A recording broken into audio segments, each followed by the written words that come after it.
मध्य प्रदेश के पूर्व मुख्यमंत्री और कांग्रेस के वरिष्ठ नेता कमलनाथ का आजकल एक रूप बहुत जबरदस्त वायरल हो रहा है।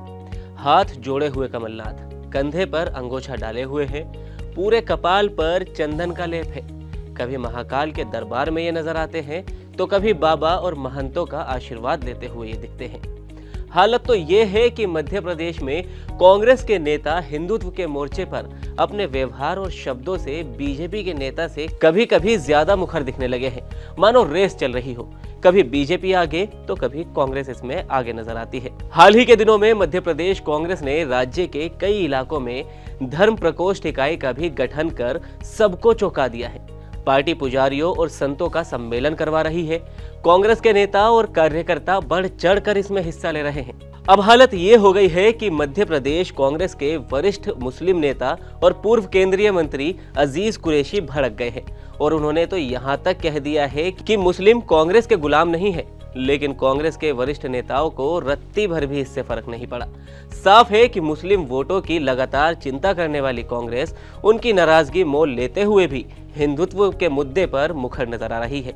यानी कि मध्य प्रदेश की सत्ता पर 18 सालों से हिंदुत्व के सहारे कब्जा जमाई भाजपा को कांग्रेस अब उसी के अंदाज में परस्त करने की तैयारी में है और इसके लिए सॉफ्ट हिंदुत्व का चोंगा उतार कर कांग्रेस हार्ड हिंदुत्व का मैसेज देते हुए इन दिनों नजर आ रही है।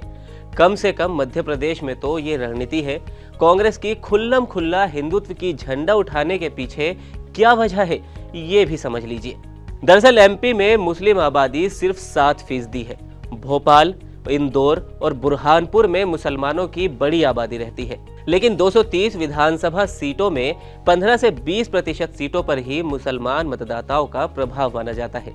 यानी कि 40 से 46 सीटों पर या भोपाल के पास नरेला विधानसभा की सीट के अलावा देवास की सीट, शाहजहांपुर, ग्वालियर दक्षिण, उज्जैन उत्तर, रतलाम सिटी, जबलपुर पूर्व, सागर रीवा, सतना, मंदसौर, देपालपुर, खरगोन और खंडवा की विधानसभा सीटों पर मुसलमान वोटरों का खासा प्रभाव है।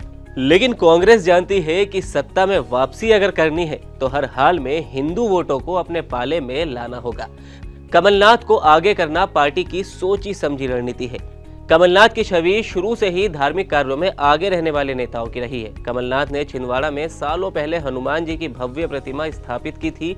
हर साल वो यहाँ बड़ा धार्मिक आयोजन कराते रहते हैं। साल में कई मौकों पर वो महाकाल मंदिर में दर्शन करते हुए भी नजर आते हैं।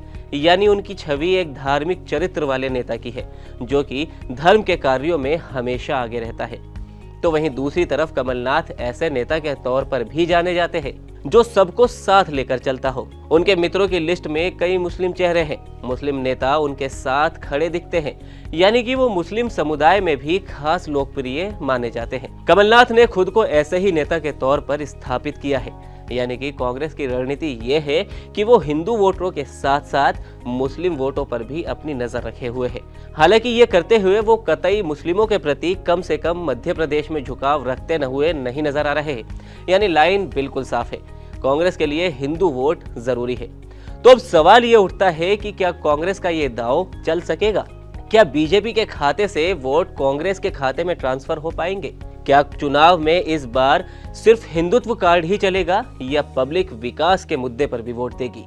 क्या सत्ता विरोधी लहर का असर दिखेगा या फिर बीजेपी 18 साल बाद एक बार फिर से बाजी मार ले जाएगी? तो इन सभी सवालों के जवाब तो आपको इलेक्शन के बाद नतीजे वाले दिन ही मिलेंगे। लेकिन आप बाकी तमाम खबरों के लिए बने रहिए एबीपी लाइव के साथ और इसी तरह की तमाम खबरें देखने के लिए आप देखते रहिए एबीपी लाइव।